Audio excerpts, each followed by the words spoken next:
ಆಕಾಶವಾಣಿ ಪ್ರದೇಶ ಸಮಾಚಾರ ಓದುತ್ತಿರುವವರು ಜ್ಯೋತಿ ಕೆಪಿ. ಮುಖ್ಯಾಂಶಗಳು. ನಾಳೆಯಿಂದ ಬೆಳಗಾವಿಯಲ್ಲಿ ವಿಧಾನಮಂಡಲ ಅಧಿವೇಶನ, 21ಕ್ಕೂ ಹೆಚ್ಚು ವಿಧೇಯಕಗಳ ಮಂಡನೆಗೆ ಸರ್ಕಾರ ತಯಾರಿ. ಚಿನ್ನಸ್ವಾಮಿ ಕ್ರೀಡಾಂಗಣದಿಂದ ಐಪಿಎಲ್ ಪಂದ್ಯಗಳನ್ನು ಸ್ಥಳಾಂತರಗೊಳಿಸಲು ಬಿಡುವುದಿಲ್ಲ, ಉಪಮುಖ್ಯಮಂತ್ರಿ ಡಿಕೆ ಶಿವಕುಮಾರ್. ಕರ್ನಾಟಕ ರಾಜ್ಯ ಕ್ರಿಕೆಟ್ ಸಂಸ್ಥೆಯ ಅಧ್ಯಕ್ಷ ಸ್ಥಾನಕ್ಕೆ ಚುನಾವಣೆ ಪ್ರಗತಿಯಲ್ಲಿ. ಇಂಡಿಗೋ ವಿಮಾನ ರದ್ದು ಹಿನ್ನೆಲೆ ಬೆಂಗಳೂರಿನಿಂದ ಅಂತಾರಾಜ್ಯಕ್ಕೆ ನೈಋತ್ಯ ರೈಲ್ವೆಯಿಂದ ರೈಲುಗಳ ವ್ಯವಸ್ಥೆ. ಮೆಕ್ಕೆಜೋಳ ಖರೀದಿ ಕೇಂದ್ರವನ್ನು ಪ್ರತಿ ತಾಲೂಕಿನಲ್ಲಿ ಆರಂಭಿಸುವಂತೆ ಸಂಸದ ಬಸವರಾಜ ಬೊಮ್ಮಾಯಿ ಆಗ್ರಹ. ನಾಳೆಯಿಂದ ಬೆಳಗಾವಿಯಲ್ಲಿ ವಿಧಾನಮಂಡಲ ಅಧಿವೇಶನ ನಡೆಯಲಿದೆ. ಒಟ್ಟು 10 ದಿನಗಳ ಅಧಿವೇಶನದಲ್ಲಿ 21ಕ್ಕೂ ಹೆಚ್ಚು ವಿಧೇಯಕಗಳ ಮಂಡನೆಗೆ ಸರ್ಕಾರ ತಯಾರಿ ನಡೆಸಿದೆ. ದ್ವೇಷ ಭಾಷಣ ತಡೆಗೆ ಹೊಸ ಕಾನೂನು, ಸಾಮಾಜಿಕ ಬಹಿಷ್ಕಾರ ಹೇರುವುದನ್ನು ಶಿಕ್ಷಾರ್ಹ ಅಪರಾಧವಾಗಿ ಪರಿಗಣಿಸುವ 2 ಪ್ರಮುಖ ವಿಧೇಯಕಗಳು ಅಧಿವೇಶನದಲ್ಲಿ ಚರ್ಚೆಗೆ ಬರಲಿವೆ. ನೀರಾವರಿ ಯೋಜನೆಗಳು, ಕಬ್ಬು ಬೆಳೆಗಾರರ ಸಮಸ್ಯೆ ಸೇರಿದಂತೆ ಆಡಳಿತ ಪಕ್ಷದ ವೈಫಲ್ಯಗಳ ಅನಾವರಣಕ್ಕೆ ಪ್ರತಿಪಕ್ಷಗಳು ಸಿದ್ದವಾಗಿವೆ. ಜೊತೆಗೆ ನಾಯಕತ್ವ ಗೊಂದಲ, ಪಕ್ಷದೊಳಗಿನ ಭಿನ್ನಮತ, ಶಾಸಕರ ದೆಹಲಿ ಯಾತ್ರೆ ಸೇರಿದಂತೆ ಹಲವು ವಿಷಯಗಳನ್ನು ಪ್ರಸ್ತಾಪಿಸಿ ಸರ್ಕಾರವನ್ನು ಮುಜುಗರಕ್ಕೆ ಸಿಲುಕಿಸಲು ಪ್ರತಿಪಕ್ಷಗಳು ಸಜ್ಜಾಗಿವೆ. ಪ್ರತಿಪಕ್ಷಗಳನ್ನು ಎದುರಿಸಲು ಆಡಳಿತಾರೂಢ ಕಾಂಗ್ರೆಸ್ ಕೂಡ ಕಾರ್ಯತಂತ್ರ ರೂಪಿಸಿದೆ. ಒಟ್ಟಾಗಿ ಪ್ರತಿಪಕ್ಷಗಳನ್ನು ಎದುರಿಸುವ ಹಿನ್ನೆಲೆಯಲ್ಲಿ ಮಂಗಳವಾರ ಕಾಂಗ್ರೆಸ್ ಶಾಸಕಾಂಗ ಪಕ್ಷದ ಸಭೆ ನಡೆಯಲಿದೆ. ಚಿನ್ನಸ್ವಾಮಿ ಕ್ರೀಡಾಂಗಣದಿಂದ ಐಪಿಎಲ್ ಪಂದ್ಯಗಳನ್ನು ಸ್ಥಳಾಂತರಗೊಳ್ಳಲು ಬಿಡುವುದಿಲ್ಲ ಎಂದು ಉಪಮುಖ್ಯಮಂತ್ರಿ ಡಿಕೆ ಶಿವಕುಮಾರ್ ತಿಳಿಸಿದ್ದಾರೆ. ಬೆಂಗಳೂರಿನಲ್ಲಿ ಇಂದು ನಡೆದ ಕೆಎಸ್ಸಿಎ ಚುನಾವಣೆಯಲ್ಲಿ ಮತದಾನ ಮಾಡಿದ ಬಳಿಕ ಸುದ್ದಿಗಾರರೊಂದಿಗೆ ಮಾತನಾಡಿದ ಅವರು, ಐಪಿಎಲ್ ಪಂದ್ಯಗಳನ್ನು ಇಲ್ಲೇ ನಡೆಸುವಂತೆ ಕ್ರಮ ಕೈಗೊಳ್ಳಲಾಗುವುದು ಎಂದು ಹೇಳಿದ್ದಾರೆ. ನಾನು ಕ್ರಿಕೆಟ್ ಅಭಿಮಾನಿಯಾಗಿದ್ದು ಮುಂದಿನ ದಿನಗಳಲ್ಲಿ ಎಚ್ಚರಿಕೆ ವಹಿಸಿ ಕ್ರೀಡಾಂಗಣದ ಗೌರವ ಉಳಿಯುವಂತೆ ಮಾಡುವುದಾಗಿ ಸ್ಪಷ್ಟಪಡಿಸಿದ್ದಾರೆ. ಪರ್ಯಾಯವಾಗಿ ದೊಡ್ಡ ಕ್ರೀಡಾಂಗಣವನ್ನು ನಿರ್ಮಾಣ ಮಾಡುವುದಾಗಿ ತಿಳಿಸಿದ್ದಾರೆ. ಬೆಂಗಳೂರಲ್ಲಿ ಏನು ಅನಾಹುತ ಆಗಿದೆ ಅದೆಲ್ಲ ತಪ್ಪಿಸಿ ಮುಂದಕ್ಕೆ ಈ ಕೆಸಿಯಲ್ಲಿ ಸ್ಟೇಡಿಯಂ ನಡೆದು ನಮ್ಮ ಬೆಂಗಳೂರಿನ ಗೌರವನ ಉಳಿಸೋ ರೀತಿಯಲ್ಲಿ ನಾವು ಮಾಡ್ತೀವಿ. ಸರಿಯಾದ ರೀತಿಯಲ್ಲಿ ಕಾನೂನು ಚೌಕಟ್ಟಿನಲ್ಲಿ ಕ್ರೌಡ್ ಮ್ಯಾನೇಜ್ಮೆಂಟ್ ನ ಸ್ವಲ್ಪ ಗಮನದಲ್ಲಿ ಇಟ್ಕೊಂಡು ಇನ್ನು ಮುಂದಕ್ಕೆ ಈ ಸ್ಟೇಡಿಯಂ ನಾವು ಬಳಸ್ತೀವಿ.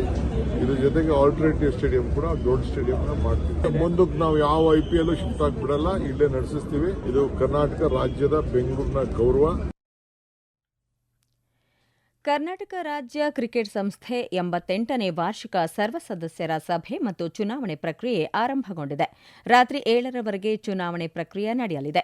ನಂತರ ಫಲಿತಾಂಶ ಪ್ರಕಟವಾಗಲಿದೆ. ಅಧ್ಯಕ್ಷ ಸ್ಥಾನಕ್ಕಾಗಿ ಬ್ರಿಜೇಶ್ ಬಣದಿಂದ ದಿ ಪ್ರಿಂಟರ್ಸ್ ಮೈಸೂರು ಪ್ರೈವೇಟ್ ಲಿಮಿಟೆಡ್ನ ನಿರ್ದೇಶಕ ಕೆಎನ್ ಶಾಂತಕುಮಾರ್ ಮತ್ತು ಟೀಮ್ ಗೇಮ್ ಚೇಂಜರ್ಸ್ ಬಣದಿಂದ ಮಾಜಿ ಕ್ರಿಕೆಟಿಗ ಬಿಕೆ ವೆಂಕಟೇಶ್ ಪ್ರಸಾದ್ ಸ್ಪರ್ಧಿಸಿದ್ದಾರೆ. ಉಪಮುಖ್ಯಮಂತ್ರಿ ಡಿಕೆ ಶಿವಕುಮಾರ್ ಮತದಾನದಲ್ಲಿ ಭಾಗವಹಿಸಿದ್ದರು. ಸಂವಿಧಾನ, ಪ್ರಜಾಪ್ರಭುತ್ವ ಎಂದು ಜಪಿಸುವ ಕಾಂಗ್ರೆಸ್ ನಾಯಕರು ಭಗವದ್ಗೀತೆಯ ಜೊತೆಗೆ ರಾಮಾಯಣ, ಮಹಾಭಾರತವನ್ನು ಓದುವಂತೆ ಕೇಂದ್ರ ಉಕ್ಕು ಮತ್ತು ಕೈಗಾರಿಕಾ ಸಚಿವ ಎಚ್ಡಿ ಕುಮಾರಸ್ವಾಮಿ ತಿಳಿಸಿದ್ದಾರೆ. ಸಾಮಾಜಿಕ ಜಾಲತಾಣದಲ್ಲಿ ಪೋಸ್ಟ್ ಮಾಡಿರುವ ಅವರು, ಭಗವದ್ಗೀತೆ ಜಗದ ಬೆಳಕು, ಅರಿವು, ಸನ್ಮಾರ್ಗದ ದೀವಿಗೆ ಎಂದು ಹೇಳಿದ್ದಾರೆ. ಮಕ್ಕಳು ಬಾಲ್ಯದಿಂದಲೇ ಒಳ್ಳೆ ಮಾರ್ಗದಲ್ಲಿ ನಡೆಯುವ ಸದುದ್ದೇಶದಿಂದ ಕೇಂದ್ರ ಶಿಕ್ಷಣ ಸಚಿವ ಧರ್ಮೇಂದ್ರ ಪ್ರಧಾನ್ ಅವರಿಗೆ ಪತ್ರ ಬರೆದು ಪಠ್ಯದಲ್ಲಿ ಭಗವದ್ಗೀತೆ ಸೇರಿಸಬೇಕು ಎಂದು ಒತ್ತಾಯಿಸಿದ್ದಾರೆ ಎಂದು ಸಮರ್ಥಿಸಿಕೊಂಡಿದ್ದಾರೆ. ಇಂಡಿಗೋ ವಿಮಾನ ರದ್ದು ಹಿನ್ನೆಲೆಯಲ್ಲಿ ಪ್ರಯಾಣಿಕರು ಅಂತಾರಾಜ್ಯ ಪ್ರಯಾಣದಲ್ಲಿ ಅನಾನುಕೂಲ ಅನುಭವಿಸುತ್ತಿದ್ದಾರೆ. ಈ ಹಿನ್ನೆಲೆಯಲ್ಲಿ ನೈಋತ್ಯ ರೈಲ್ವೆ ಹೆಚ್ಚುವರಿ ಎಸಿ ಬೋಗಿಗಳ ಸೇವೆ ಆರಂಭಿಸಿದ್ದು, ಇಂದಿನಿಂದ 3 ದಿನಗಳವರೆಗೆ ದೆಹಲಿ, ಪುಣೆ ಮತ್ತು ಚೆನ್ನೈಗೆ ವಿಶೇಷ 8 ರೈಲುಗಳ ವ್ಯವಸ್ಥೆ ಮಾಡಿದೆ. ಕೆಎಸ್ಆರ್ ಬೆಂಗಳೂರಿನಿಂದ ಪುಣೆ, ಕೆಎಸ್ಆರ್ ಬೆಂಗಳೂರಿನಿಂದ ಚೆನ್ನೈ, ಯಶವಂತಪುರದಿಂದ ದೆಹಲಿಗೆ ವಿಶೇಷ ರೈಲುಗಳು ಸಂಚರಿಸಲಿವೆ. ಪ್ರದೇಶ ಸಮಾಚಾರ ಕೇಳುತ್ತಿದ್ದೀರಿ.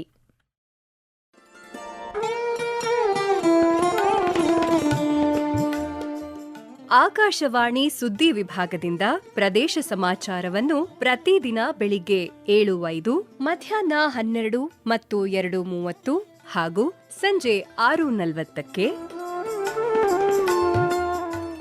ರಾಷ್ಟ್ರೀಯ ವಾರ್ತೆಗಳನ್ನು ಬೆಳಿಗ್ಗೆ 7:35, ಮಧ್ಯಾಹ್ನ 1:10 ಹಾಗೂ ಸಂಜೆ 7:35ಕ್ಕೆ ಪ್ರಸಾರ ಮಾಡಲಾಗುತ್ತದೆ. ಈ ಎಲ್ಲಾ ವಾರ್ತೆಗಳನ್ನು ನಮ್ಮ ಯೂಟ್ಯೂಬ್ ಖಾತೆ ಆಕಾಶವಾಣಿ ನ್ಯೂಸ್ ಕನ್ನಡ, ಫೇಸ್ಬುಕ್ ಖಾತೆ ಆಕಾಶವಾಣಿ ವಾರ್ತೆ ಕನ್ನಡ ಇದರಲ್ಲಿ ಆಲಿಸಬಹುದು. ನಿಖರ ಮತ್ತು ವಿಶ್ವಾಸಾರ್ಹ ಸುದ್ದಿಗಳಿಗಾಗಿ ಕೇಳಿ ಆಕಾಶವಾಣಿ ವಾರ್ತೆ.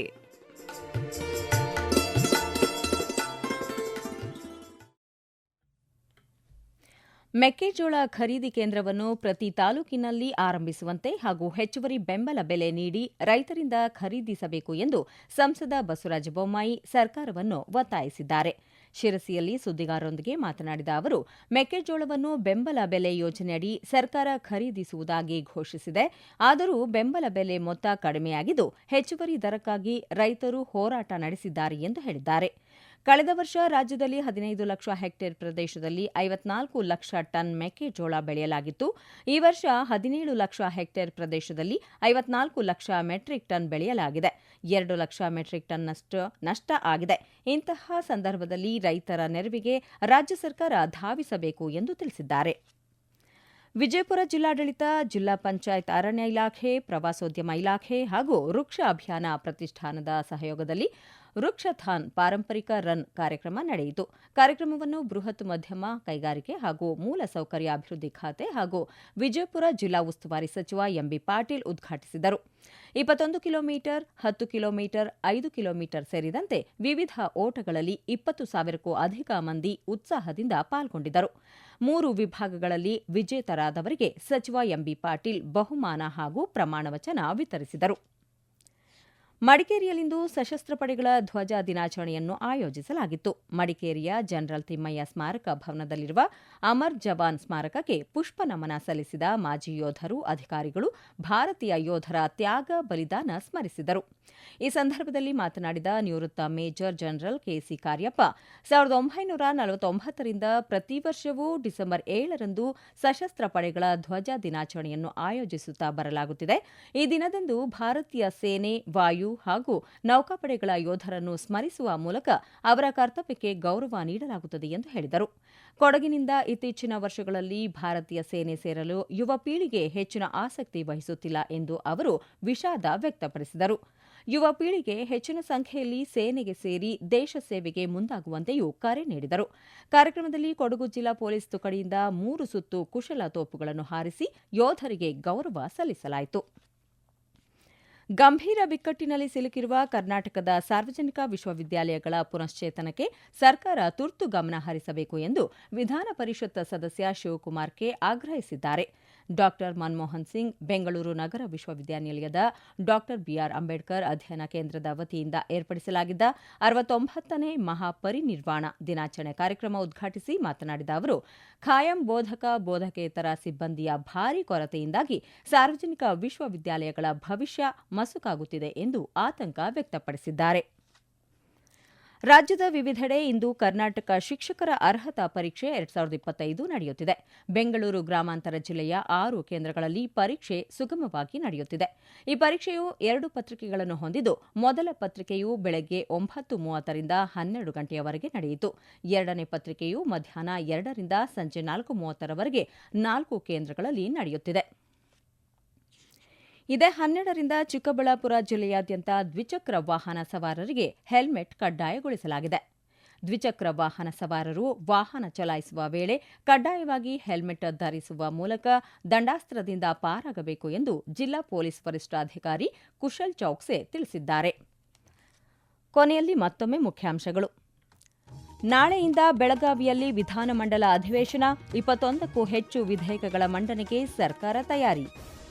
ಚಿನ್ನಸ್ವಾಮಿ ಕ್ರೀಡಾಂಗಣದಿಂದ ಐಪಿಎಲ್ ಪಂದ್ಯಗಳನ್ನು ಸ್ಥಳಾಂತರಗೊಳಿಸಲು ಬಿಡುವುದಿಲ್ಲ, ಉಪಮುಖ್ಯಮಂತ್ರಿ ಡಿಕೆ ಶಿವಕುಮಾರ್. ಕರ್ನಾಟಕ ರಾಜ್ಯ ಕ್ರಿಕೆಟ್ ಸಂಸ್ಥೆಯ ಅಧ್ಯಕ್ಷ ಸ್ಥಾನಕ್ಕೆ ಚುನಾವಣೆ ಪ್ರಗತಿಯಲ್ಲಿ. ಇಂಡಿಗೋ ವಿಮಾನ ರದ್ದು ಹಿನ್ನೆಲೆ ಬೆಂಗಳೂರಿನಿಂದ ಅಂತಾರಾಜ್ಯಕ್ಕೆ ನೈಋತ್ಯ ರೈಲ್ವೆಯಿಂದ ರೈಲುಗಳ ವ್ಯವಸ್ಥೆ.